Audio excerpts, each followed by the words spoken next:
주보에 나와 있는 말씀을 서로 교독하며 읽겠습니다. 제가 먼저 읽겠습니다. 예수께서 배에 오르사 건너가 본 동네에 이르시니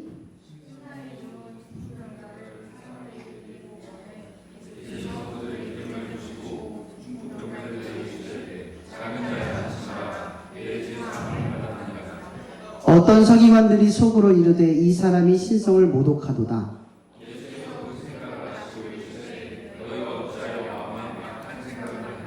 내 제사함을 받았느니라 하는 말과 일어나 걸어가라 하는 말 중에 어느 것이 쉽겠느냐.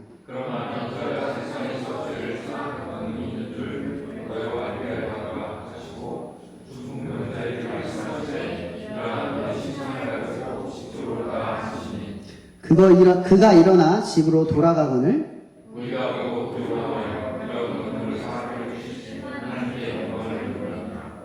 예수께서 그곳을 떠나 지나가시다가 마테라 하는 사람이 세관에 앉아있는 것을 보시고 이르시되 나를 따르라 하시니 일어나 따르니라.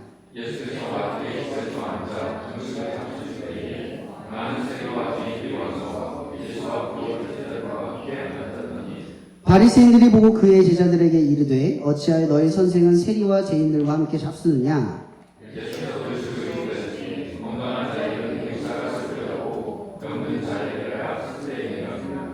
너희는 가서 내가 구유를 원하고 제사를 원하지 아니하노라 하신 뜻이 무엇인지 배우라. 나는 의인을 부르러 온 것이 아니요 죄인을 부르러 왔노라 하시니라.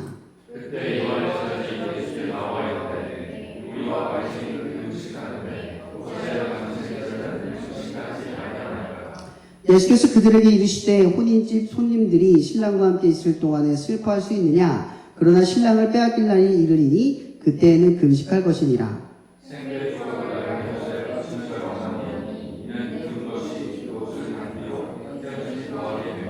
함께 읽겠습니다. 새 포도주를 낡은 가죽 부대에 넣지 아니하나니 그렇게 하면 부대가 터져 포도주도 쏟아지고 부대도 버리게 됩니다. 새 포도주는 새 부대에 넣어야 둘이 다 보존되느니라. 아멘. 오늘 주제는요, 죄란 무엇일까? 라는 주제를 가지고 전하려고 합니다. 그럼 기독교에서 말하는 죄랑 세상에서 말하는 죄는 전혀 다른 본질적 의미를 가지고 있다는 거 아십니까? 예를 들어서 여러분들이 어떤 도덕이나 법적인 문제를 저질렀을 때 그의 죄, 그런 죄들은 그 법률이라고 하는 해석 안에서 우리가 판단을 할 수 있습니다. 이 법이라고 하는 건요, 이 문헌 안에 있는 내용과 헌법과 여러 가지 내용을 조율해서 그 정의가 달라질 수도 있습니다.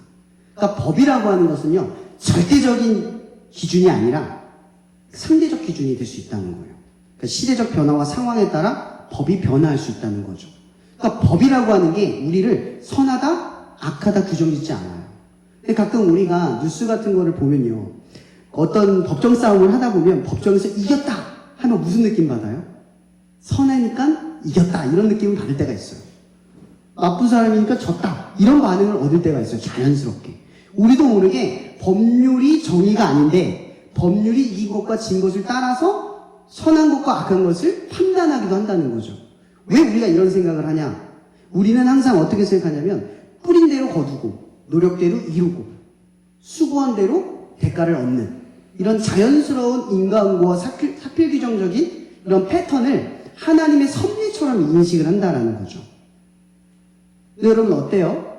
세상에 선한 사람들이 정말 선한 열매를 맺고 선한 결과와 선한 삶을 살고 또 악한 사람들이 악한 결과를 맺고 악한 상황을 맞이합니까? 어때요? 절대 그렇지 않아요. 그렇다면 하나님의 섭리는 틀린 걸까요? 아니라는 거죠. 중요한 건 하나님의 섭리는요, 사필 규정 그리고 인과응보가 아니라는 거예요. 악한 짓을 했기 때문에 악한 상황이 벌어지고 선한 일을 했기 때문에 선한 영광이 이른다, 이게 아니라는 거죠. 하나님은 세상을 지을 때 그렇게 지었긴 했지만 이것은 하나님의 섭리가 아니라는 거예요. 이건 우리의 논리라는 거죠. 노력을 하면 꿈을 이루고 참아내면 문제가 해결되고 선한 일을 꾸준히 하면 영광이 오거나 인정을 받는 그런 이치가 아니라는 거죠. 왜 여기서부터 출발하려고 하냐면요, 이 죄라는 건요, 아까도 얘기했지만 죄라는 거는 여러분 이 세상에서 죄는 상대적 기준이에요. 굉장히 상대적 기준이에요.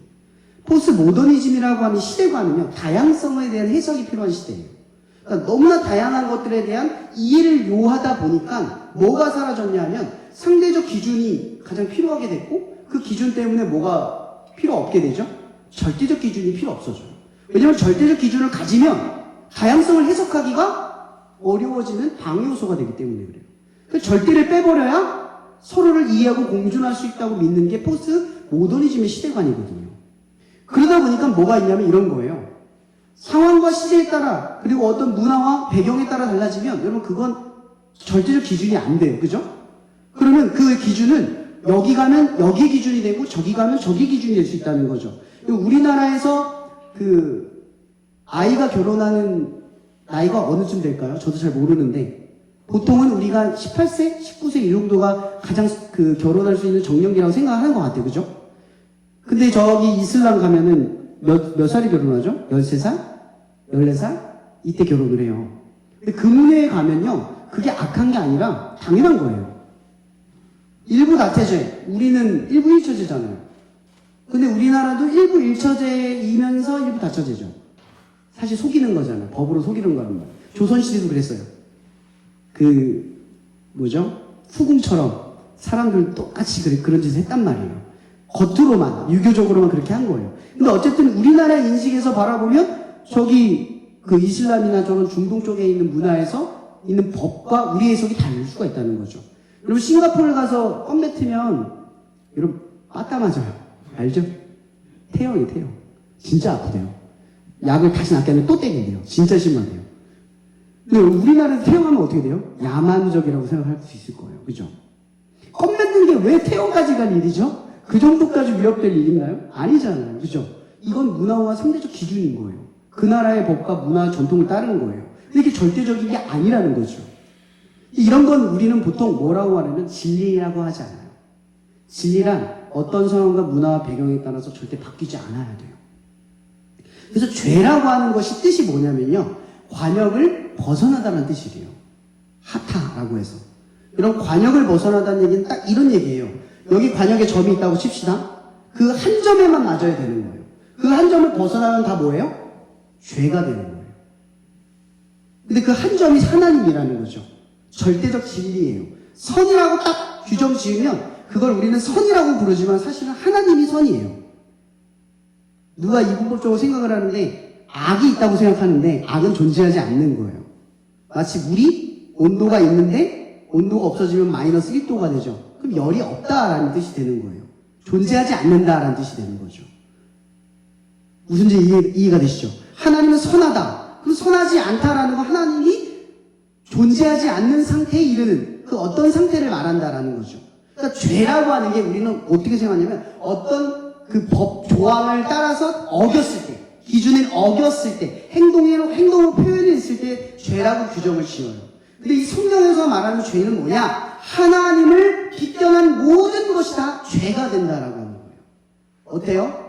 세상께 지키기 쉽나요? 하나님께 지키기 쉽나요? 하나님께 지키기가 어려워요. 불가능해요. 모든 관역이 하나님을 맞춰야 하지만 모든 삶의 관역이 하나님을 맞춰야만 해요. 가능할까요? 여러분의 삶에서? 우리가 그리스도인은 되었지만 죄를 안 짓고 사는 게 아니죠. 그죠? 하나님의 그 기준 안에 늘 들어가는 것도 아니잖아요. 그죠? 어때요? 이렇게 생각하니까 여러분들이 지금 살아있는 것, 예배드리는 것, 지금 여러분이 하고자 하는 것을 원하는 것을 얻는 것, 이거 다 죄를 안 졌기 때문에 얻는 걸까요? 제가 이거 얘기하려고 앞에 서두를 길게 한 거예요. 아까 제가 얘기했죠. 하나님의 섭리는 인과 응보 사필 규정이 아니에요. 만약 하나님의 섭리가 인과 응보 사필 규정이라면 우린 다 죽어야 돼요. 죄의 기준에 미치지 못했으니까. 그럼 하나님의 선한 기준에 미치지 못했어요. 하나님이 저스티스, 단지 심판자이자 그 정의만을 가지고 우리를 대하시는 분이라면 우린 죽어야 되는 거예요.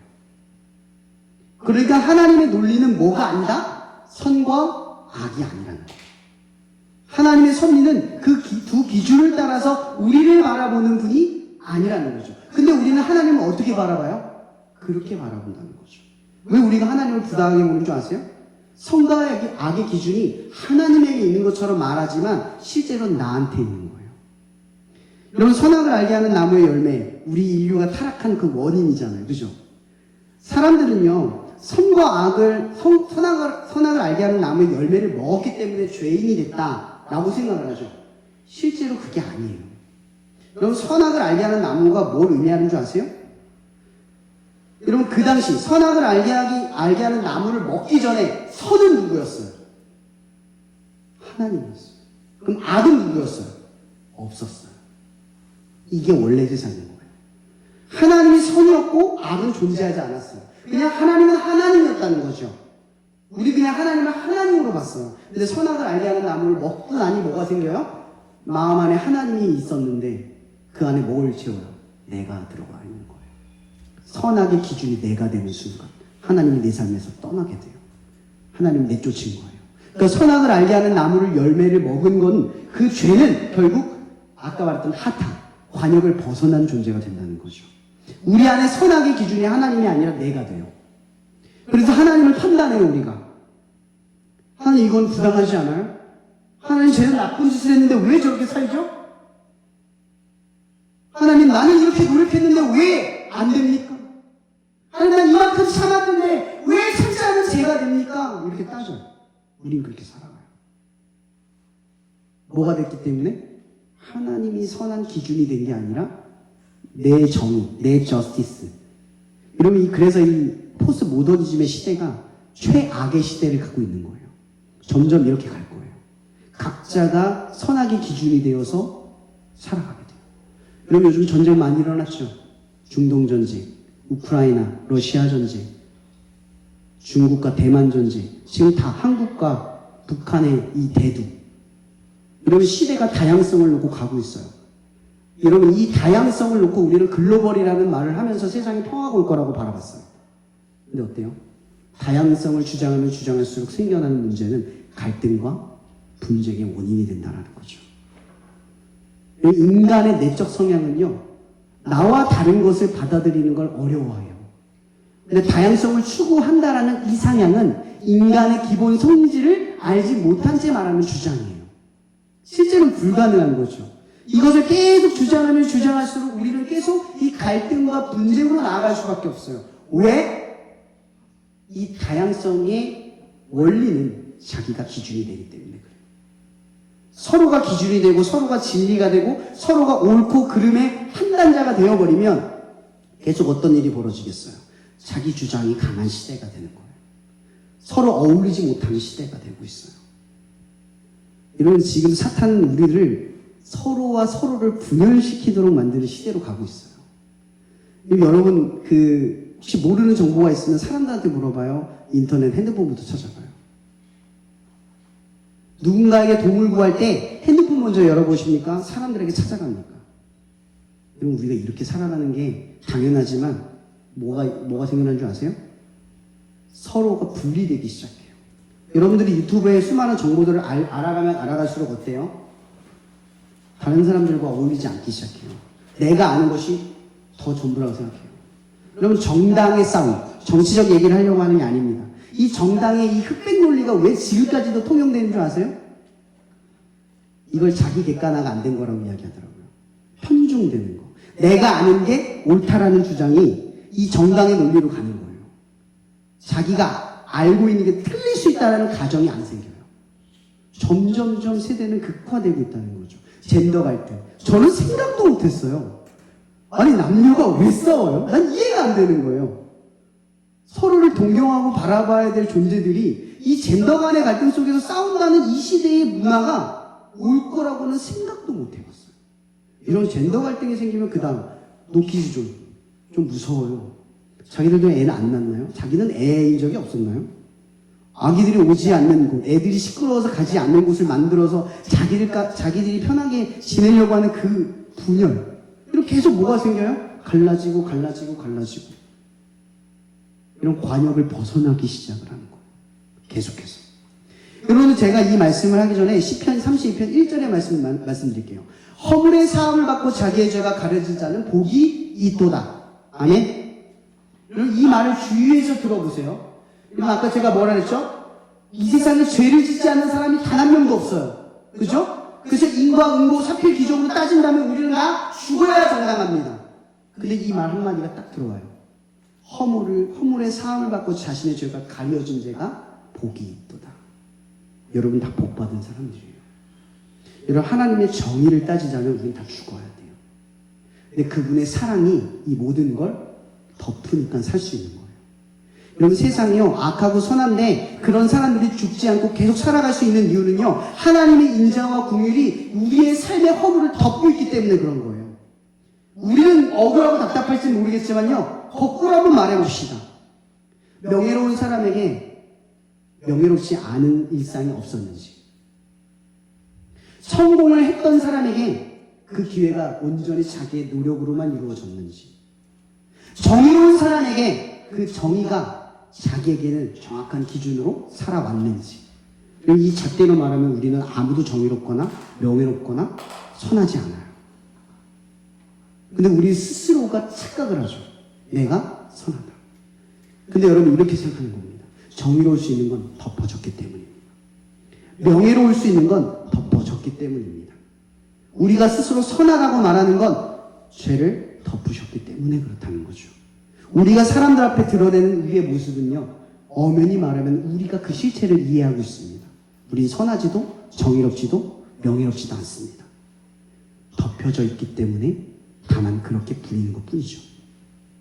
그러니까 모든 이 사람의 인생이 하나님의 긍휼로 덮여졌기 때문에 우리가 이렇게 은혜롭게 살아갈 수 있다는 거예요. 근데 이걸 복으로 알고 있는 사람이 있을까요? 내일을 살아가는 우리가 오늘의 죄가 덮여졌기 때문에 내일의 일상을 부여받고 있다는 사실을 우리가 알고 있냐는 거예요. 복받은 인생이라는 걸 이해하고 있냐는 거죠. 그리고 오늘 말씀을 보면요 아주 이상해요. 보세요. 중풍병자가 갑자기 등장을 합니다. 여러분 이 당시에 중풍병자는 어떤 사람이에요? 저주받은 인생이에요. 저주받은 인생.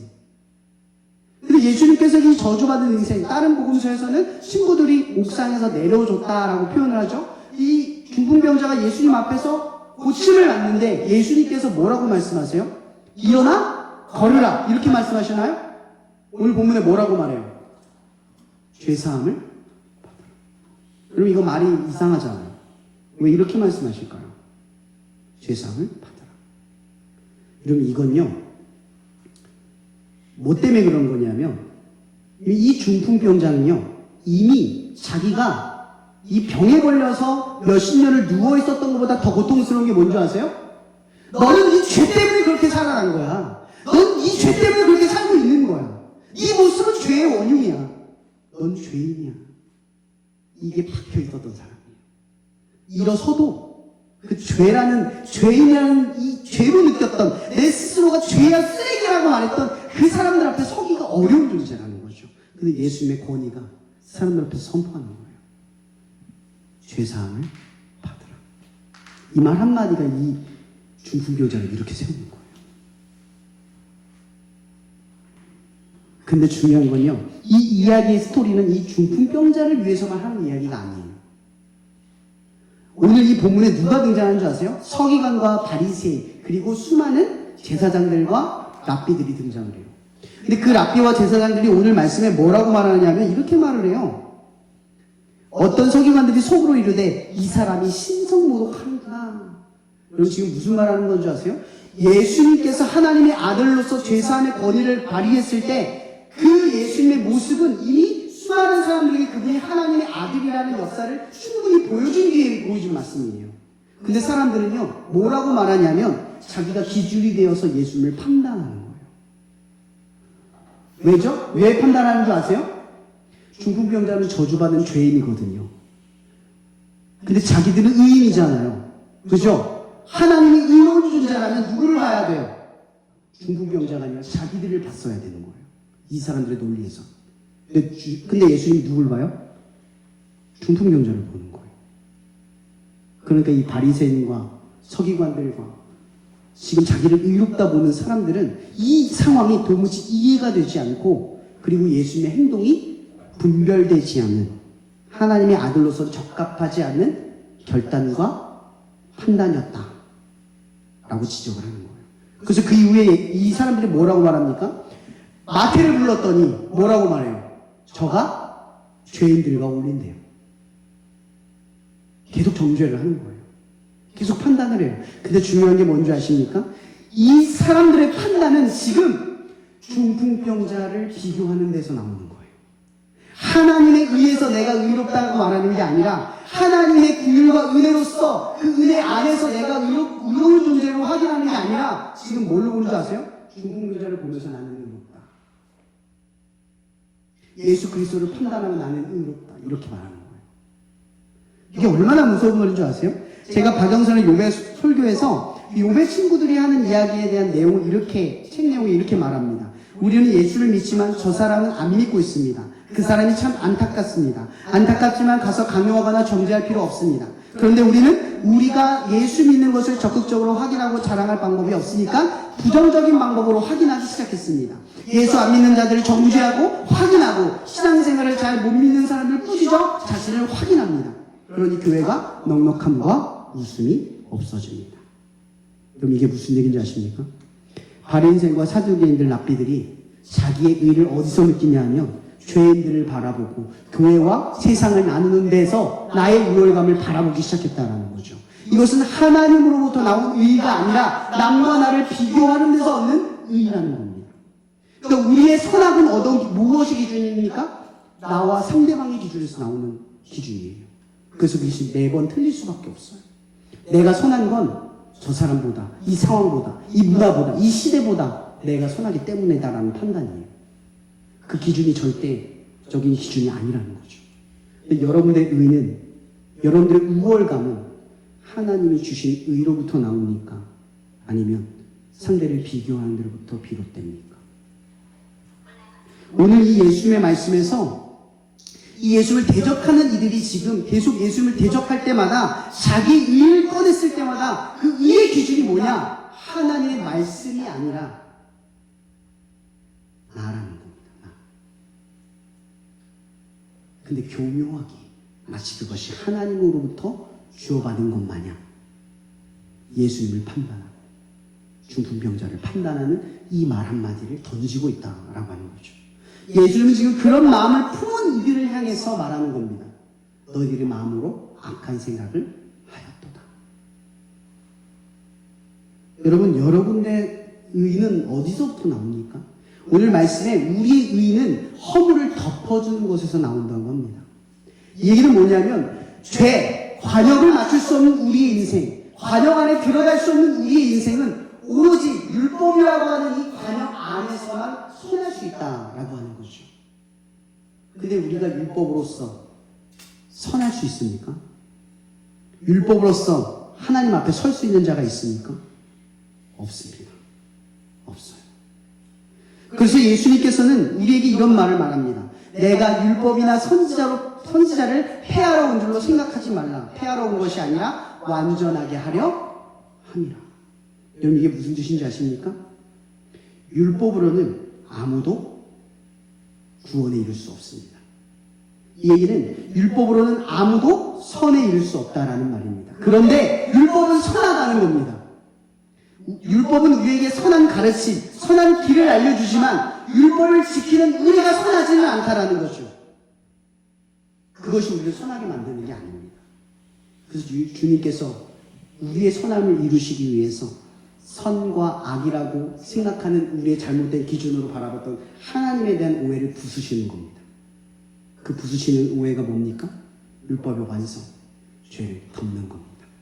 여러분, 우리의 의는 우월감에 도취되는 데서 나오지 않습니다. 우리의 의는 사람들과 세상 가운데서 비교하는 데서 나오지 않습니다. 오로지 우리의 의는 우리의 죄를 덮으시기 위해 십자가에서 죽으신 예수 그리스도의 의만이 우리의 의인 줄 믿으시기를 바랍니다. 오늘 말씀에 보면 이런 말이 있습니다. 예수께서 들으시고 이르시되 건강한 자에게는 의사가 쓸데가 없고 병든 자에게라야 쓸데가 있느니라. 너희는 가서 내가 긍휼을 원하고 제사를 원하지 아니하노라 하신 뜻이 무엇인지 배우라. 나는 의를 부르러 온 것이 아니요 죄인을 부르러 왔노라 하시니라. 여러분, 여기서 말하는 죄인과 의인은 누군지 아십니까? 나는 의를 의인을 부르러 오지 않았다고 합니다. 이 의인이 누굽니까? 자기를 의인이라고 생각하는 우월감에 도취된 사람들을 의미합니다. 그럼 죄인은 누구입니까? 바로 내 허물을 덮으신 예수밖에 의가 없다고 말하는 고백하는 자들을 의미합니다. 여러분들은 죄인이라고 생각하는 의로운 자입니까? 아니면 나를 의롭다 여기는 죄인이십니까? 그리고 예수님은 11절에 이렇게 오늘의 말씀을 마무리합니다. 새 포도주는 새 부대에 넣어야 둘 다 보존되느니라. 여러분, 기독교적인 가치관은 세상의 이해를 바탕으로 그것을 확장하는 게 아닙니다.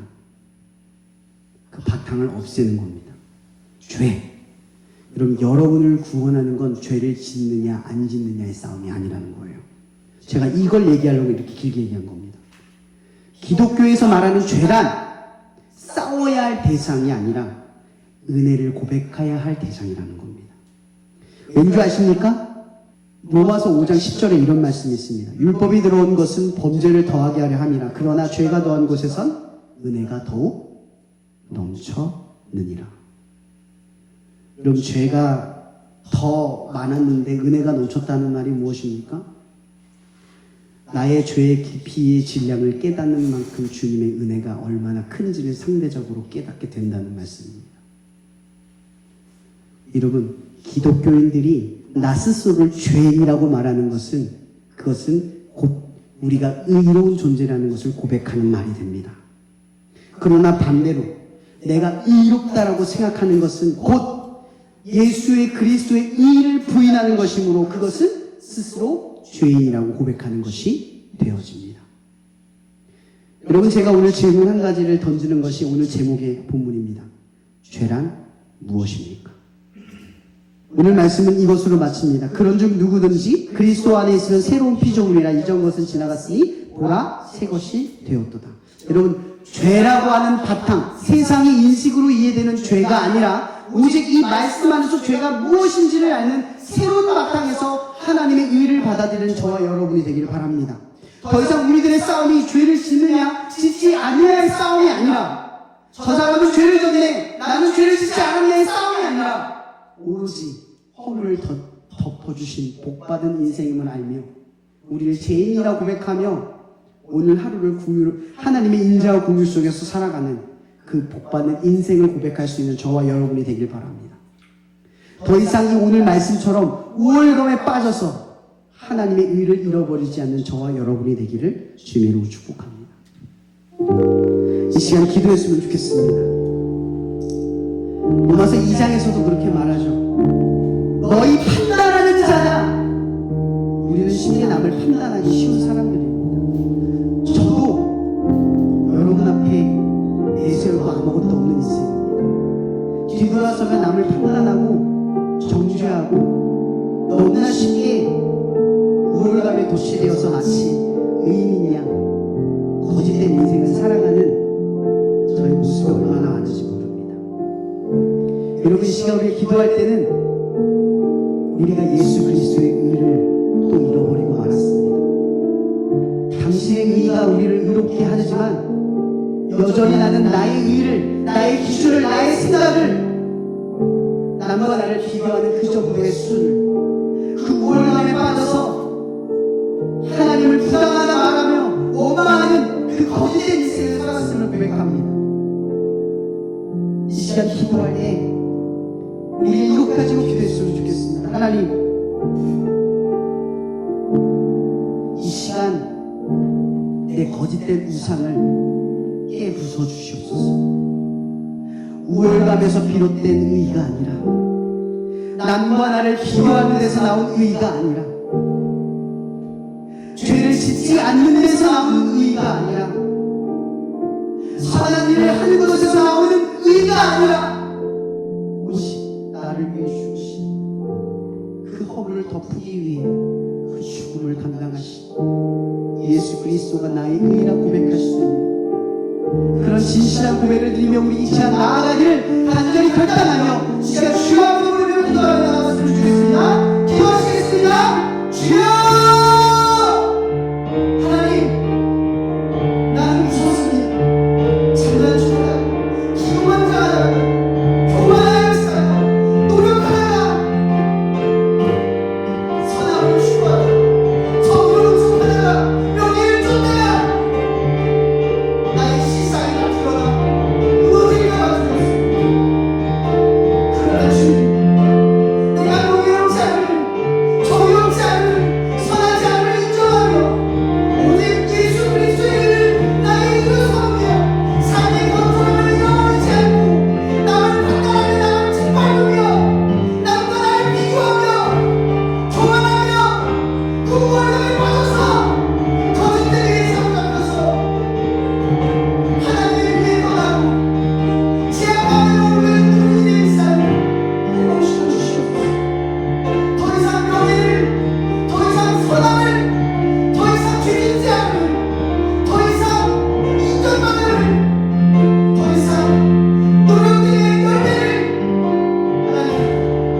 하나님, 이 시간 우리의 죄가 주홍빛같이 붉음을 깨닫지 못했습니다. 예수가 우리의 죄 때문에, 하나님의 아들이 나의 죄 때문에 죽었지만 나는 여전히 죄를 지으면서도 나의 죄가 하나님의 아들 예수가 주는 죽음의 값임을 알지 못했습니다. 그러니 나는 이 거짓된 의를 내세우며 예수 그리스도의 죽음을 헛된 죽음으로 만들어버렸음을 고백합니다.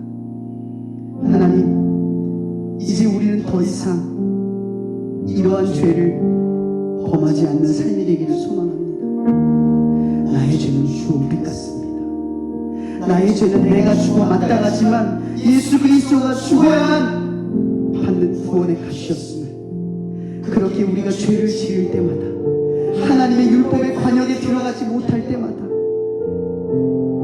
하루하루 그런 용서를 받으며 하루하루 그런 죽음의 값을 살아내는 인생을 은혜롭게 살아갈 수 있는 우리가 되기를 바라고, 이 시간 다시 한번 주여 부르며 기도하며 나갔으면 좋겠습니다. 기도하시겠습니다. 주여! 하나님, 내가 감사하시는 고백했으면 좋겠습니다. 나의 삶이 매일같이 주홍빛같이 붉은 죄를 지으며 내 스스로 지을 수 없는 어려움과 얼굴로 두렵겠지만 나는 예수의 푸른 것을 닦아내면서도 그 피가 어디서 나오는지, 그 피가 어떤 고통과 아픔 속에서 흘러나오는지 도무지 알수 없다면서 죄 가운데 살아가면서도 돌이키지 못한 나의 삶을 깨닫지 못했습니다. 하나님, 우리가 죄를 두려워하는 것은 그 죄가 예수의 피로 지워져버린 이유입니다. 하나님, 우리는 죄를 부인하고 죄를 부정하고 죄를 두려워하고 죄를 싫어하고, 그러니 주님, 우리가 죄를 지을 때마다 하나님의 이 용서의 크기를 더욱 경험케 하여 주시고, 죄를 사랑하는 마음이 우리 안에 살아날 때마다 그 죄를 위해 죽으신 예수 그리스도를 더 발견하게 도와주시옵소서.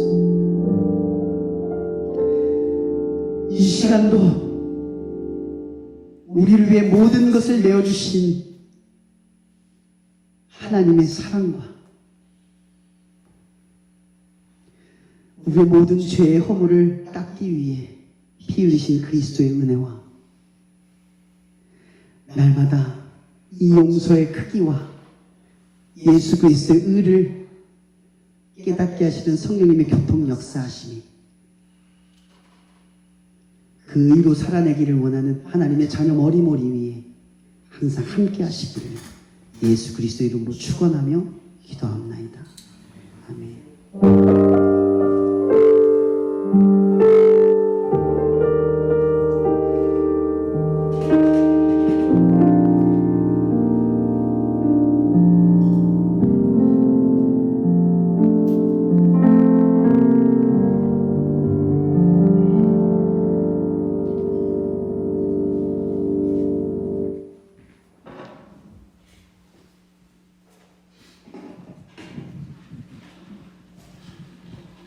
네, 오늘 예배 오신 모든 분들을 축복합니다. 광고 드리겠습니다. 다음 주는 이렇게 화요일날 예배 드리는 게 아니라 월요일날 기도의 민족 기도회를 하게 됩니다. 시간은 6시 반이고요. 이 장소에서 기도회를 가지게 되겠습니다.